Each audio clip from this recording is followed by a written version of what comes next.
Text. All right, Chairwoman, the meeting is now recorded. Yeah, can we record? Thank you. Okay, thank you. Good morning, and is it recording? Okay, I didn't see the bar. Okay, it is 10:07. Good morning, Friday, June 10. This is the June meeting of the St. Louis County Human Relations Commission. Let me first establish a quorum and call the roll. Let's see, we know we are missing Commissioner Pellegrini has a class conflict, and Commissioner Ahmad is out of the country. So besides that, Commissioner DeBeer, here, present. Commissioner Hall, Present.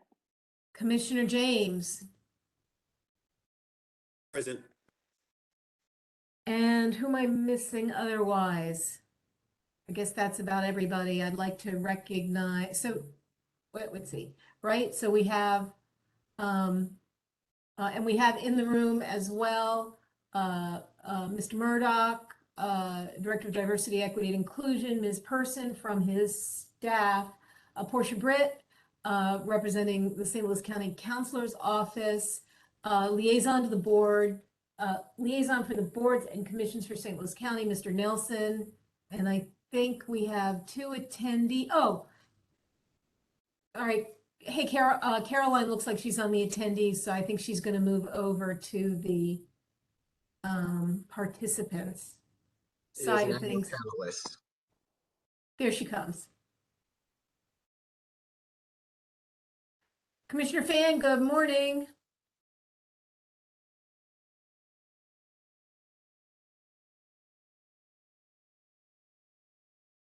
Well, it looks like she's in. So we will, but she's muted. Okay. Good morning. Okay, so let us first approve the previous meeting minutes. Mr. Nelson had sent out the minutes from the last two meetings, March 11.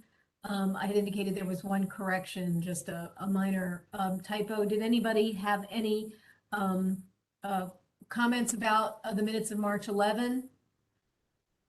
If not, may I have a motion to approve the minutes from March 11? Jay gives a motion to approve. Any second? Second. Thank you. All in favor? Aye.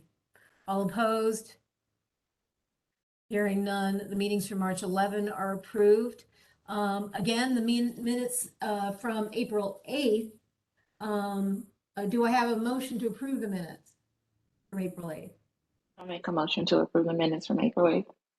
Thank you. A second? Second. Any discussion on the minutes, any changes or anything like that? Hearing nothing, the meeting minutes from April 8th are approved. There are no specific communications on new business. Next on the agenda, a general overview of the HRC. This comes as a direct request, and I appreciate it, from Commissioner James, who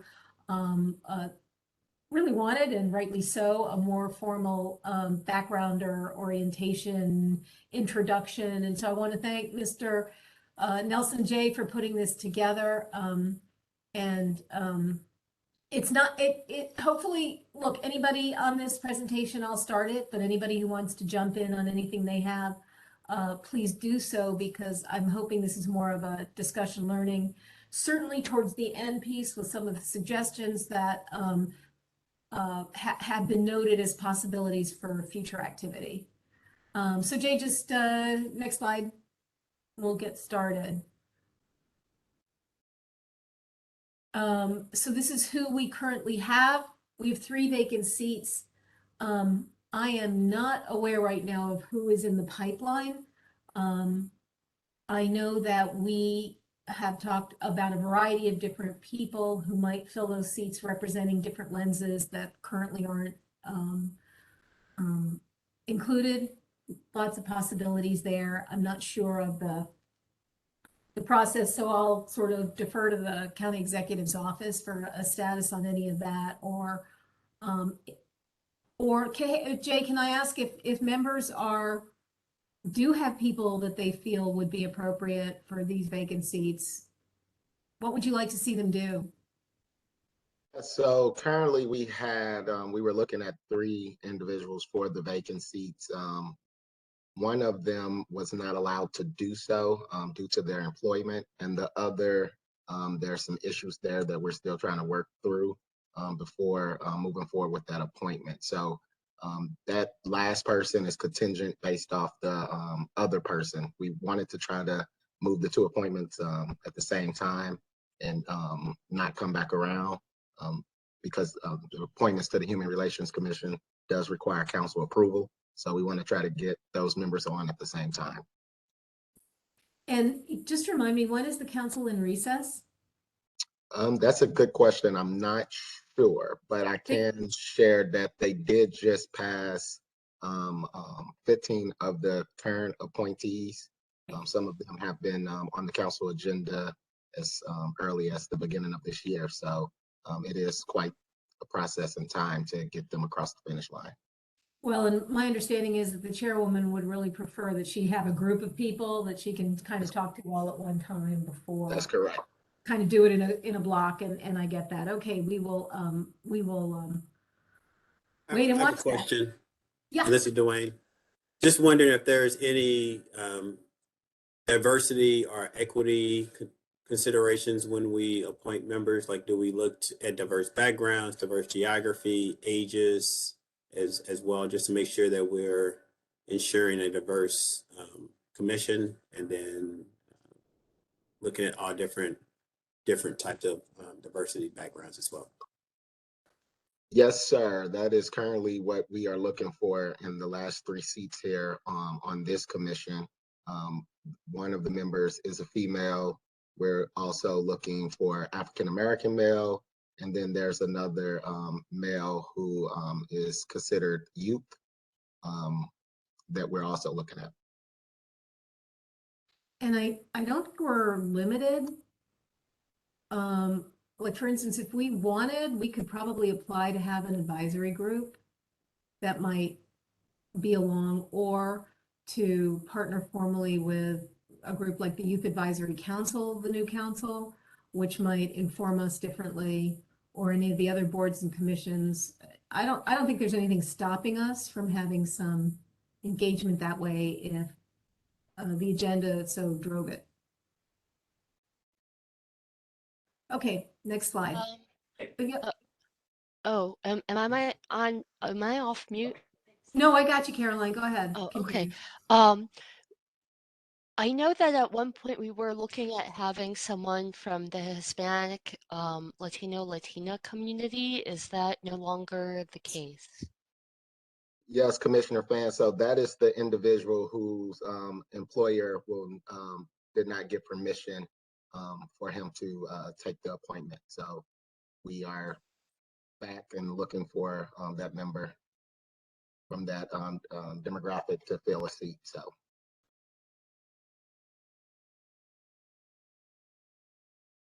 Okay, next slide. I think the Reverend has something to say. Yeah, Chairwoman? Oh, Jay, hi. Yeah. Sure, go Hi. ahead.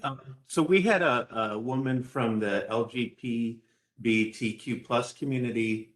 She's still interested. Happy to reach out to her. She just needed some help completing I think it was the police review. Commissioner, I'm happy to reach out. If you send me the contact information, I'll be more than happy to reach out and give Okay, assistance. will do. Thank you.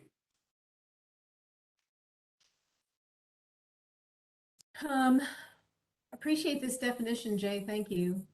I think it also jives with the general mission statement in the commission's charter. I don't know if anybody has any conversation or,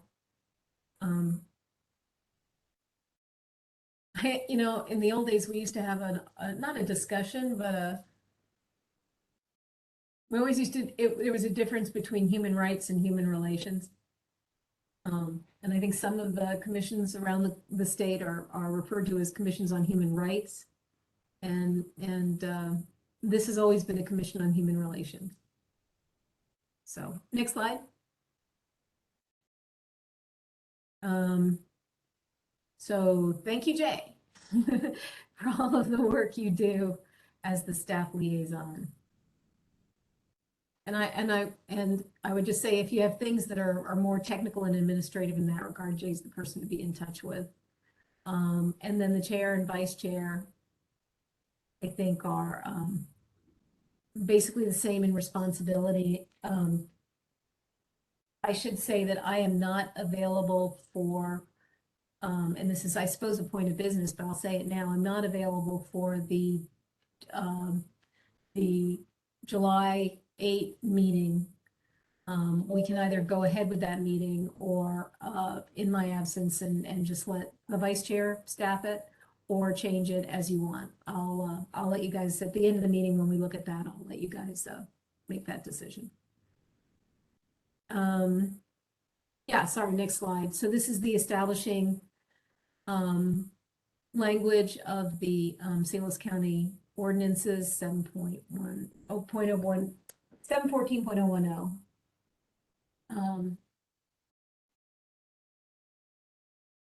And that 11 members, by the way, for I don't know where Cindy is today. Did you hear from Commissioner Johnson, Jay? I did not. Me neither.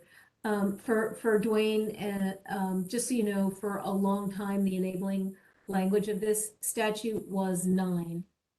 And when Dr. Page came into office, maybe even been a little bit before, we started asking for 11 because we really felt 9 wasn't enough. It needed to be a little bit broader. And so that's where the new language came in, certainly in the last year and a half, to increase the number of commissioners to 11.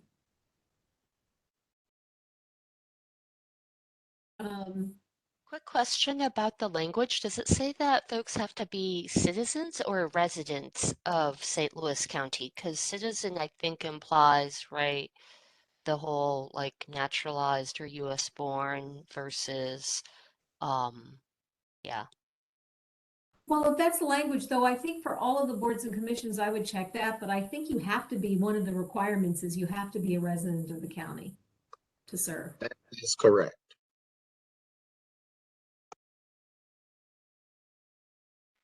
I am just asking if, yeah, I don't know how narrowly folks are interpreting it, i.e., do people have to be citizens versus residents? There is a difference. Thank you. Yeah, I mean, for my purposes, I wouldn't need them to be citizens, but that's just me. I don't know if there's a more narrow approach from the broader commission and board's perspective, Jay? Yeah, so some of the ordinance language is defined as resident. In the Human Relations Commission, as Commissioner Fan just pointed out, it's defined as citizen of St. Louis County. And then some of the ordinance, it's as clear as to say the metropolitan area, are that a residency is not required. So different ordinances state different requirements depending on who wrote the language.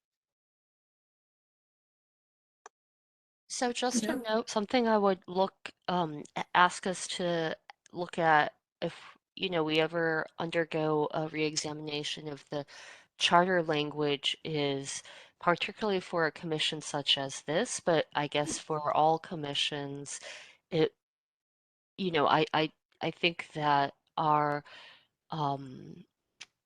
our residents of St. Louis County who are not yet citizens or who are ineligible to be citizens represent a very valuable viewpoint that I would encourage to be seeded throughout various boards and commissions. Thanks. Good I would idea. agree with that. I think language matters, and I think consistency matters as well. So if there's no other reason, I think it should be consistent across the board, and I would be in favor of resident with that for the reasons just given. Being that we have someone on here from the county counselor's office, it's just not an appropriate time for them to ask their input on this if they have some knowledge of whether or not we can go back and forth with using the term of citizen versus resident. Hey everybody, I'm certainly happy to look into this. I do think I would have to look at the language from the enacting statute to see what language was used there, because if excuse me, if that is the language that was used by the county council, then you would have to try to get an amendment from the council for that language. But like I said, I'm happy to look into this and report back to you all with what I find out. Thank you. That'll be much appreciated. We got to make sure we use the resource that we have on here now that they are on our calls. So I don't think that would be something that we can just change on our own or begin to go forth with just understanding as a whole, saying yes, we should use the term citizen, or yes, we should use the term resident, when we could potentially be doing it wrong the entire time. So thank you for looking into that, and we'll look forward to hearing back from you. Of course. Go ahead, Jay, you can go forward.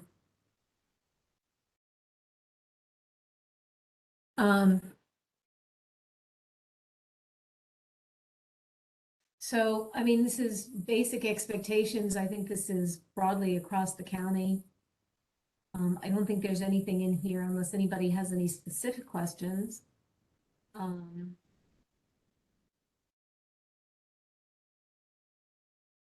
happy to take any thoughts, or if anybody has any questions or thoughts about these basic expectations.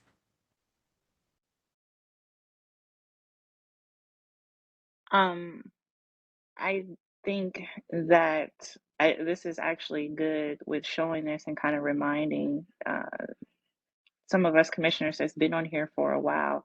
So even if we look at, and it's always good to be reminded, but even if we look at some of this of saying, hey, we should be expected to, or it should be expected to know that we're going to spend a certain amount of hours on work that comes to the commission.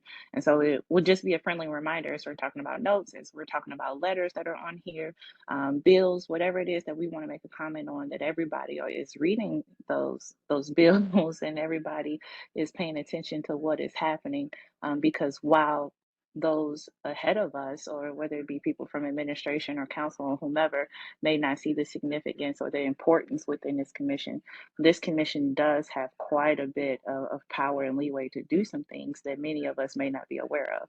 So in saying such, it's very important to know that we got to put the work in. It's not good to just have a seat here as a commissioner, especially when it's taking so long for other people to even be appointed as a commissioner. It's very important for us, our limited number of people now, to do what it is that we're supposed to do and take this job quite seriously. I'm curious, following what Vice Chair Hall has said, how many folks listen to the council meetings every Tuesday night? I personally listen to them quite often. I won't say every Tuesday, but I actually attend some. So Yeah, I would say often. I wouldn't say every. Yeah. Yeah, I mean, it's kind of interesting how often some of their issues do tip into our sort of on our broader radar. So I do appreciate these expectations, especially like number 3, significant number of hours each month, and then attend functions throughout the community to maintain strong links with individuals. And so that's understood as a commission member, but just seeing it in print and just being reminded. And then I would encourage us to see exactly what those functions are that we could attend, should attend, or just make sure the communication is across the board so we are knowledgeable that someone is attending, or at least some report out of that information. And then talking about duties that will be required between meetings. So significant number means, again, language matters to me. So significant number means more than just reading the board and the minutes and all that kind of stuff. It's that additional stuff, requirements and events and discussions that we just need to make sure that we're doing. So we're not just sitting on the commission just to sit on the commission. Yeah. The note number 6 about functions, Hey, Kenny, could I ask you from the DE&I perspective, since there are going to be these new events coming out of your office, like the called Wednesday, Welcoming Wednesdays? Okay, Wonderful Wednesday is a business Wonderful, show. sorry, Wonderful Wednesday. So so can you just share a little bit about what that's going to be, and maybe there's a way to create some sort of schedule that would include commission members on an email list so that they see those flyers and stuff like that? Oh, well, if you want to know what the Wonderful Wednesdays business showcase is, every one Wednesday a month, our Parks Department in St. Louis County puts on what's called a Wonderful Wednesdays, and they have hot dogs and sometimes music, and a lot of employees in the afternoon from I think 11:30 to 1 come out and eat and have a rest moment, but also members from the Clayton community and people come around and get a cheap hot dog price and some food and hear some music for a little bit.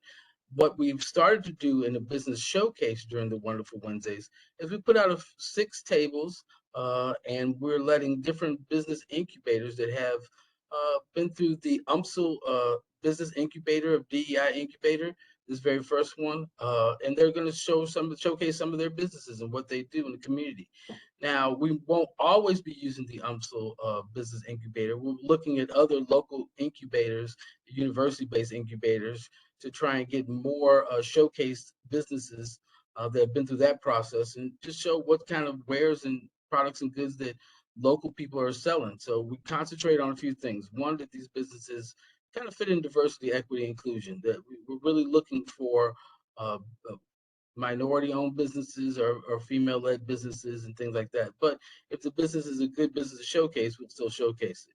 But the second thing that's important to know about these events is that it's only going on every Wednesday, but we plan to do it for this whole session run. So throughout this summer, we plan to be showcasing businesses every Wonderful Wednesdays. So we're looking for more businesses to vet and see if they're businesses we want to showcase. So if any board members know of some interesting businesses for us to look at, just send them my way and I'll definitely look at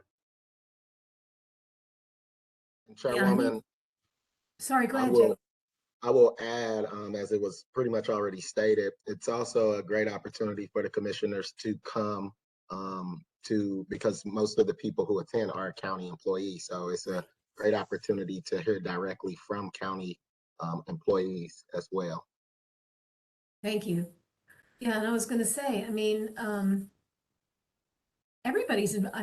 all the folks on this call are involved in community, and to the extent that there are issues that come up in the broader community areas around, whether it's human relationships or broad diversity, inclusion type conversations, if there's a way for us to be included, or if there's a need for us to be included, the only way we're going to find out about that is if you tell us. So again, Jay gets to be the sort of the hub of the information flow. And if there's something that needs to be, Jay Nelson, sorry, Jay DeVere, Jay Nelson is the information hub. So don't hesitate to share stuff that you think we should be putting on our agenda just to learn about. Well, Wonderful Wendy's is open to everyone, so feel free to come on down.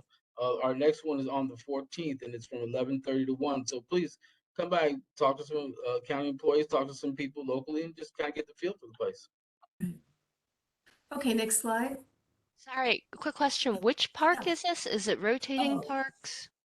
Oh no, It's it's always going to be in Memorial Park, which is right at 41 South Central. It's that circle right outside the county hub building. Sometimes, if I don't know if y'all saw the Ukraine thing, we wore flags, we put flags in the circle for support of Ukraine. But it's that circle right by 41 South Central, where the county hub is. And you can park and enter on the Merrimack South Merrimack side too. That's the other.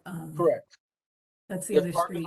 there's metered parking on the street, but there's also, if you have interest in the county building, there's parking right there for the county building. But there's, I think around the corner, there's some non-metered parking, but I'm not positive on that. Okay, next slide, Jay. So this is the 0.030. This is language we actually changed from the original charter language because it was completely out of date. It was not gender neutral. I just didn't like the word tolerance, so we took that out. But I think we have everything in here that had been contemplated by changes in the law and also in the last couple of years, some legislation that had come out of the council. Any questions or thoughts about that language?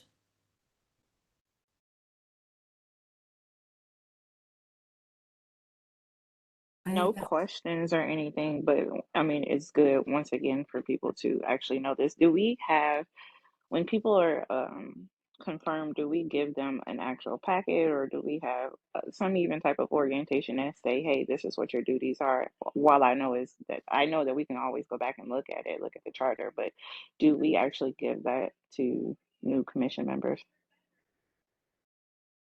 So, Vice Chair Hall, we do now provide welcome packets to appointed members once they receive council approval. And in that welcome packet, we provide them with their appointment letter. We provide them with the conflict of interest statements, the Missouri Sunshine Law requirements, and we also provide them with their board information, as well as the staff liaisons and are the different directors or individuals that they'll be engaging with on those different boards or commissions. From there, it's the responsibilities of the different staff liaisons or departments or organizations to train and get those commission members brought up to speed fully. Okay, that sounds like a good idea, and that probably sounds like something we lacked on since with all of the new commission members that were just appointed within the last several months. So thank you. Next slide. And this is the continuing 030.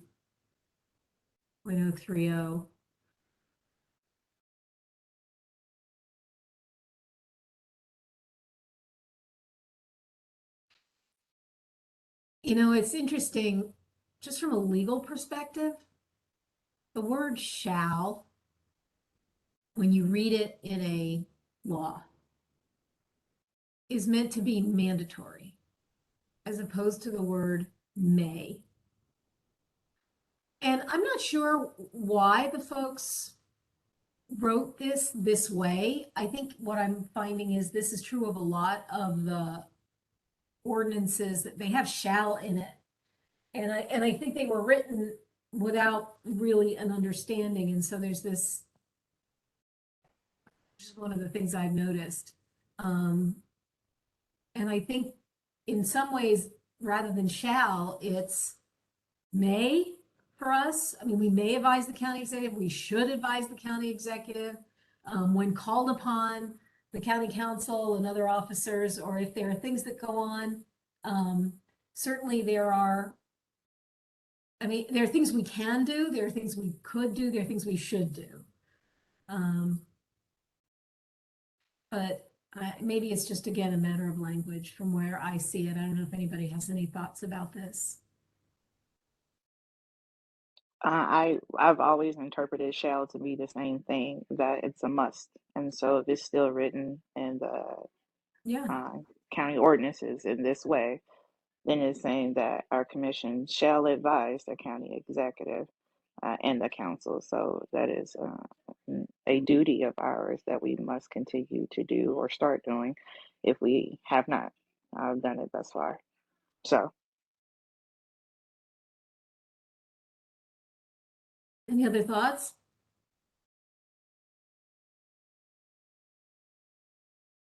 Okay, next slide, please.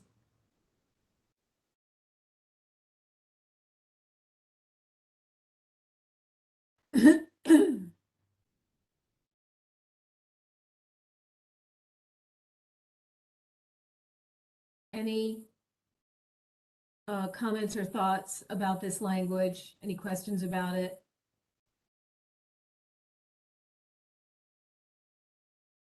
I don't have any. For those that are not on here and some that may not have enough time because we do, it's at 10:36 now. We're usually on here for an hour. So if there are some people that need a little bit more time to read this and understand what it is that they are reading, and for those who are not on the call right now, will this be shared, this actual PowerPoint with all the commission members? Yes, Vice Chair Hall, the PowerPoint was provided in the agenda that was sent out. It's also publicly available for today's meeting for the public to see and review as well. And it's Perfect. Thank you again, Jay. You're it's on on the it. county, it's on the commission's website and also available within the ordinances of the county. People want to go online. Next slide.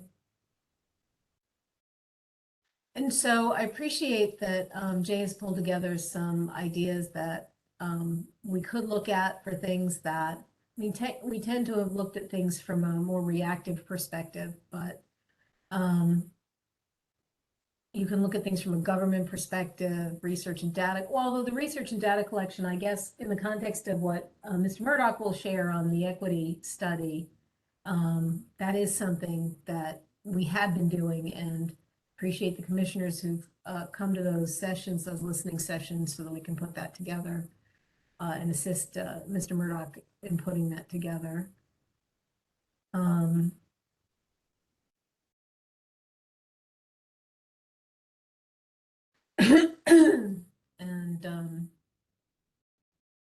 So really the next few slides are just pretty much best practices in each category, as the chairwoman said, from government, criminal justice, and it just continues to just give the commissioners some ideas of how the commission can act in their roles in those different areas. As this one is hate crime, and it continues. So those will be the ending of the slides, just to give commissioners some ideas of what they could be doing or looking at as commission members in those different areas. on the hate crime issue specifically, I still staff the U.S. Attorney's Hate Crimes Task Force, at least for a little while yet. Those are quarterly meetings. If Commissioner Fan has been on that task force for a while, if you want to be included in that, on the hate crime issue uniquely, let me know, and I will just invite you to those meetings. And sometimes the information that comes out in between those meetings, if you're interested in the hate crime issue uniquely.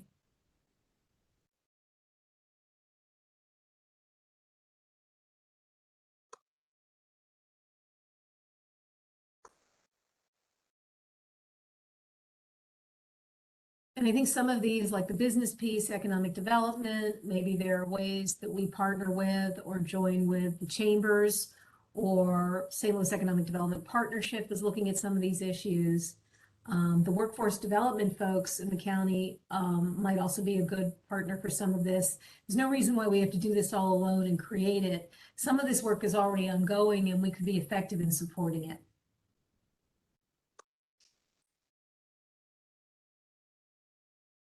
And I think that's the close of that. And thank you, Jay. I appreciate your pulling that together.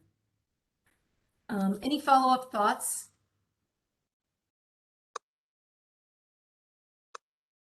Okay. 4.2 on the agenda also has discussion on the role of the commission. How does that, the information shared, just now, help you think of your impact and your role on this commission, how you'd want to see it be different, how you'd want to see it be the same? Anybody who wants to weigh in now can do that, or we can just keep this as a continuing opportunity to talk about this as long as you want. That was a really very helpful document. Thank you. It was clear, and the possibilities of where our commission could go in various sectors in terms of outreach was also tremendously helpful. So one question that I've always had about this commission is the subpoena piece, right? Like, we had the first responder training agency on, and then they haven't come back. I would like some clarity as Vice Chair Hall pointed out, we do have someone from the county counselor's office on what really, like if we invite people and they don't come, what's our ability to request information and request them to come and speak? Thanks. Good morning, Commissioner Fan. Thank you for asking the question. So again, I'm happy to provide you all with more details, but I will point out at this time that your subpoena power comes through the county council according to the ordinance. So some boards and commissions have the power directly to subpoena individuals to appear. But my reading of the ordinance at this time is that you all are able to make requests to the county council to issue subpoenas. So you don't have direct subpoena power. You can request that the county council issue subpoenas on your behalf so that you can speak with individuals, and failure to abide by those subpoenas would become a legal matter for the courts that the county council will be in charge of handling. Thank you. That is the clearest answer I've gotten. You're welcome.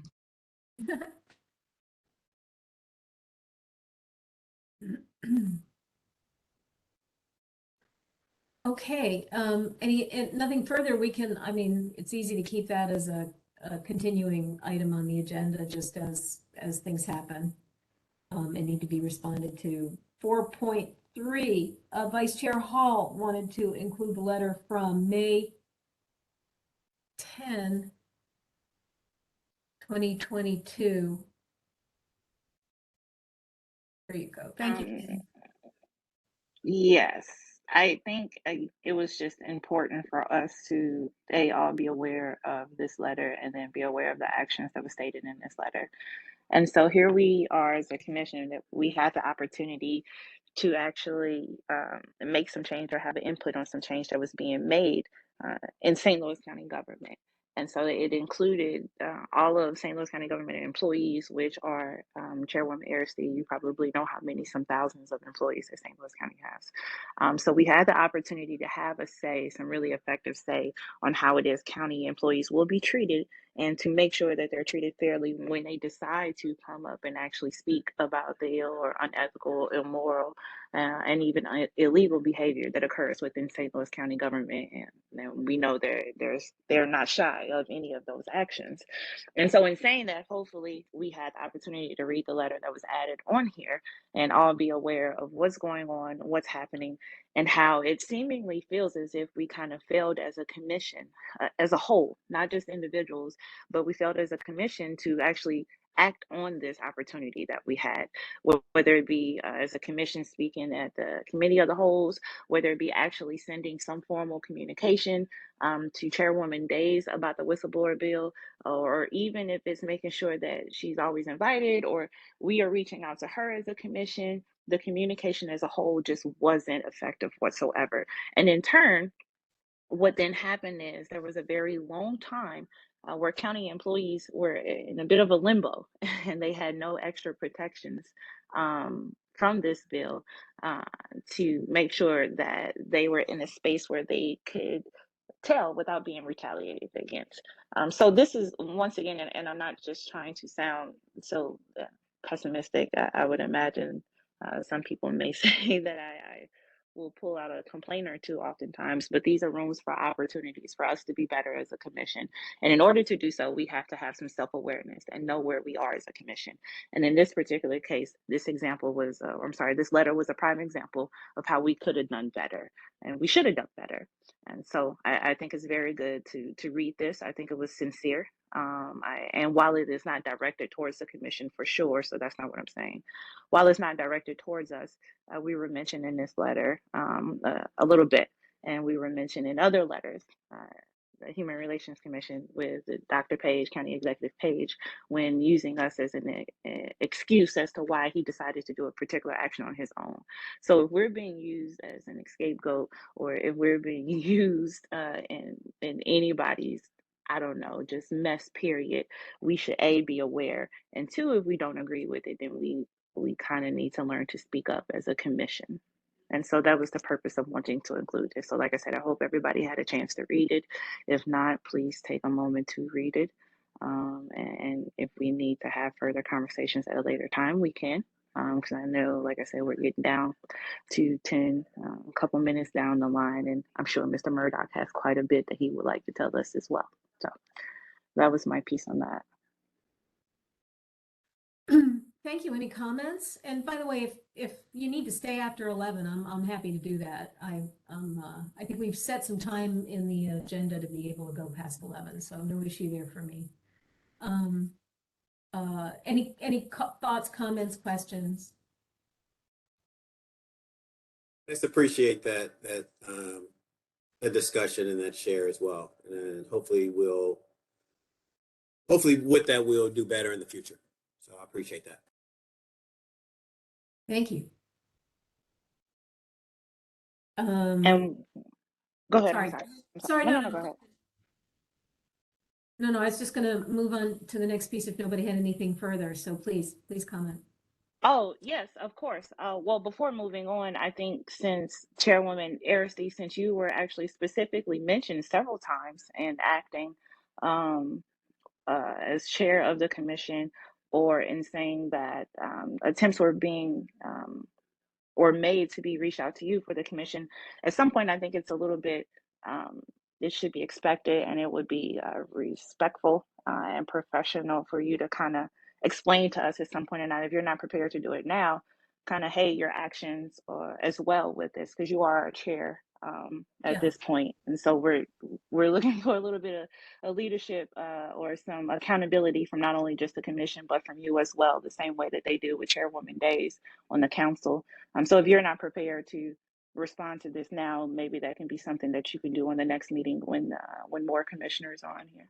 You know, I gotta tell you, I went back and forth on this. I mean, my sense was I should just take myself out of it because this really isn't about me per se.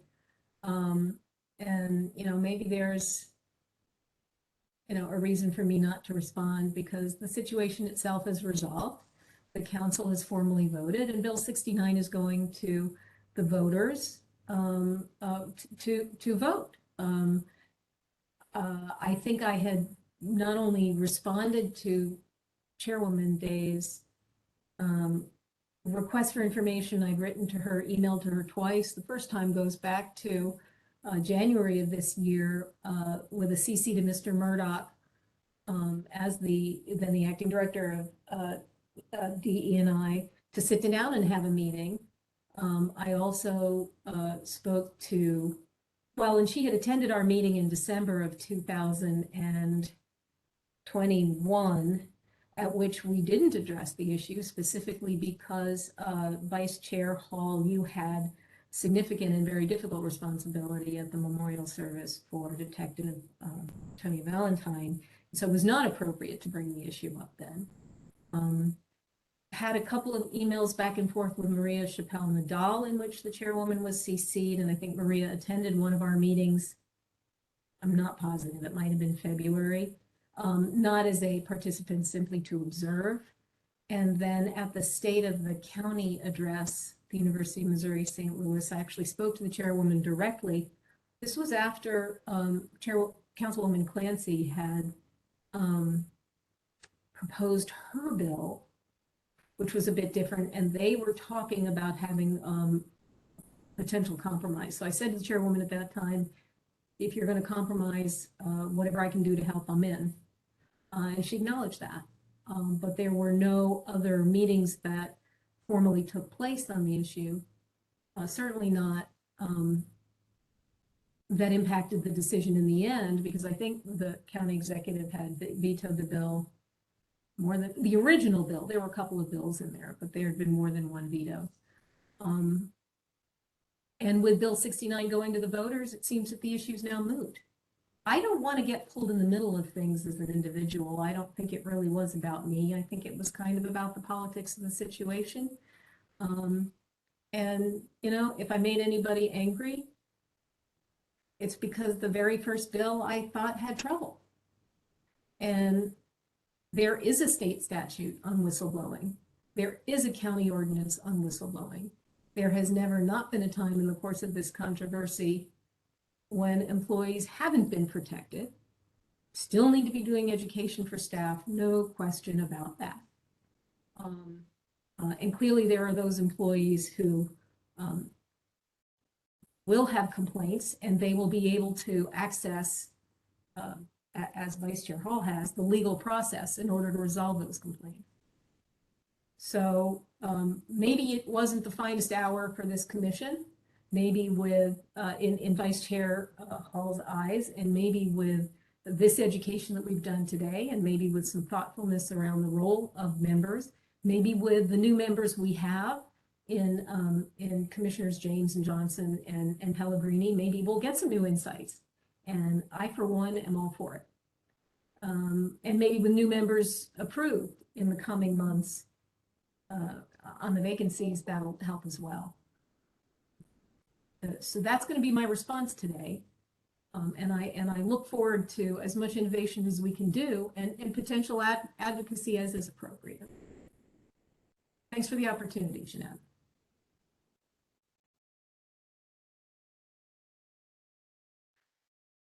Okay, item 4.4, Mr. Murdoch, the equity plan.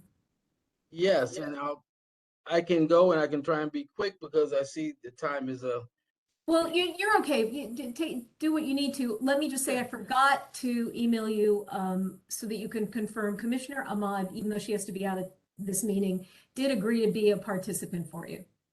Okay, good. But I want to do the process kind of this way. So here's what I suggest the equity plan. I suggest on the July 8th meeting, you formally nominate 2 people to join the DEI writing process of the equity plan. Now, why do I suggest the July 8th meeting for the nomination of the 2 people to join the DEI writing plan? Because between them, I would like commissioners who are interested in joining the writing plan to contact me so we can have a one-on-one, so I can outline the somewhat over 20 hours of video you might have to watch, what the writing process might be like, see if you have the type of computer programs you might need on the phone to join in, which probably on your phone, on your laptop to join in for the writing process, which I know you have like WebEx or Zoom because you're on this now.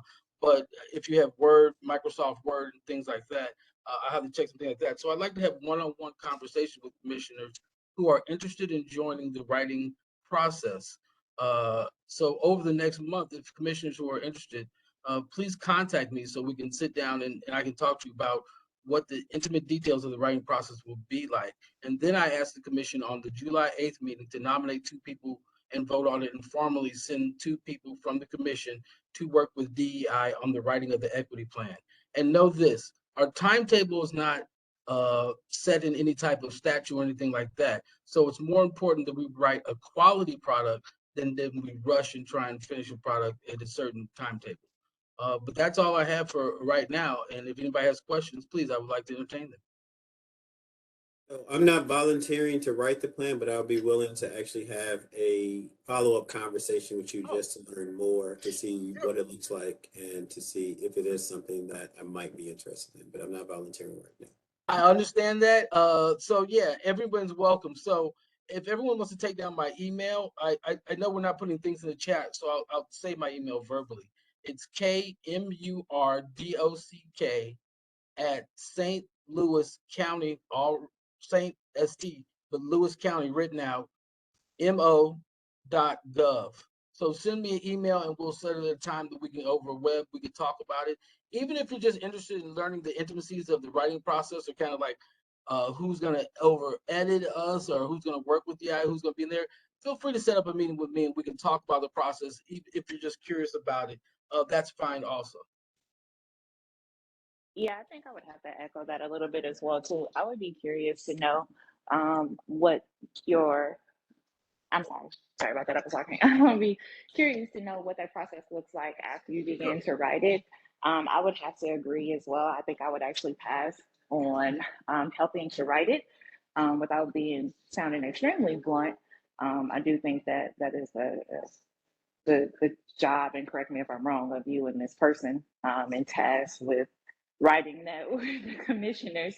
So hopefully you all will do very well with that, but understanding, just for the sake of it, understanding afterwards who edits your equity plan, who looks at it, who confirms it, all those different things. I would be curious to learn about that.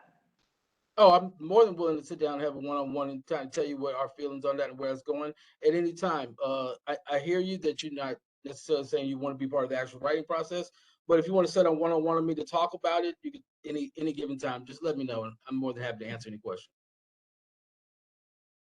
I am not going to volunteer for that, but I am also curious about the process. I think it's a really cool and unique opportunity. Part of why I am not going to volunteer for that is I had already volunteered to be on the Business Advisory Council. And I would also like to say, if anyone else wants to be on the Business Advisory Council, I do not have to be on the Business Advisory Council. I have so many commitments within our community already. So just before we end, I would like to know what the update on that is, if this section is concluded. Thank you.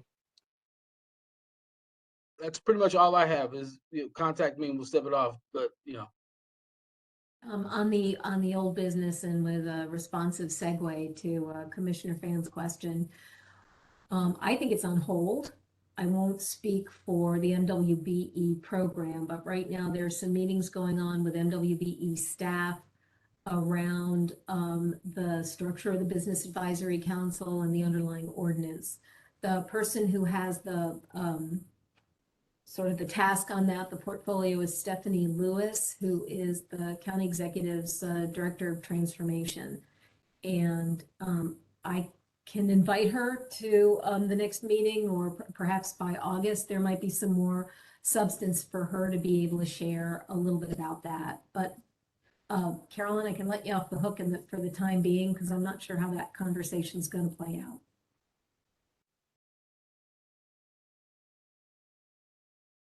Okay. Well, I look forward to whenever, there's action on that.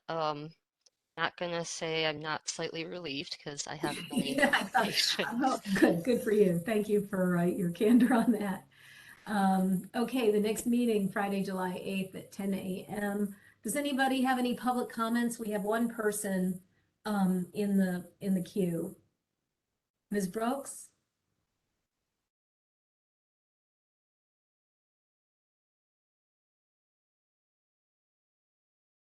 Jay, is that somebody who wants to participate? No, she's hung up. Okay.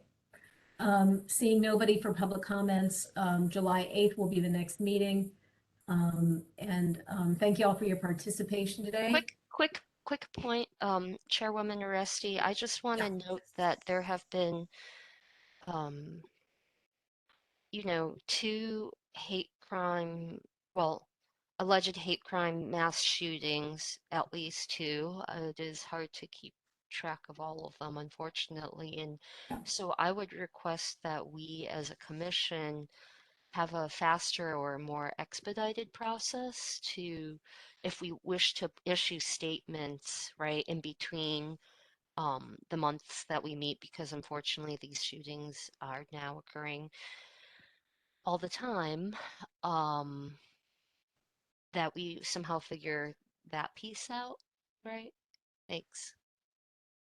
Yeah, let's put that on the agenda for next month, to determine the most effective way to have public statements come from us.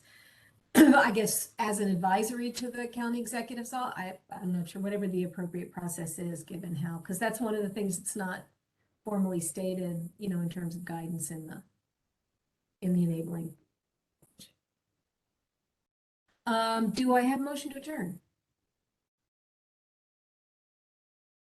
Real quick before we do, I guess I just want to reiterate one last time that Ms. Britt, I guess, is it correct in assuming that we can receive the updates for you on the next commission meeting regarding the language around resident versus citizen, and then the Commissioner Fan, what was the second anything that you were looking for? You mean just now or previously? No, no, previously. It just slipped my mind that fast. It also I just believe slipped I my answered, good morning, everyone. I believe I answered Commissioner Fan's question regarding subpoena powers, Okay, so you have Oh, yes. clarification on it. You Okay, already. did very well and very clearly. Thank you. perfect. I wasn't Thank you, sure if you Commissioner. received all it is that you needed. I was just making sure that we had that was addressed and could be looking forward. We're all on the same page as far as what we're looking forward to next month. Yes, and I can tell all the commissioners now that the language in your charging ordinance is citizen. So I'm happy to talk with Chairwoman Rusty about what potential steps the commission might be able to take in terms of discussing changes in language with the council, and can relay that information to you all. Yeah, you know, it'd be interesting to look at how many times the word citizen comes up just globally in the ordinances, because one of the last significant changes that was made on language around non-discrimination and broad inclusion, Councilwoman Clancy, you know, had sort of a very large global proposal that ended up impacting language across county ordinances, and maybe there's a role there for looking at it that way too.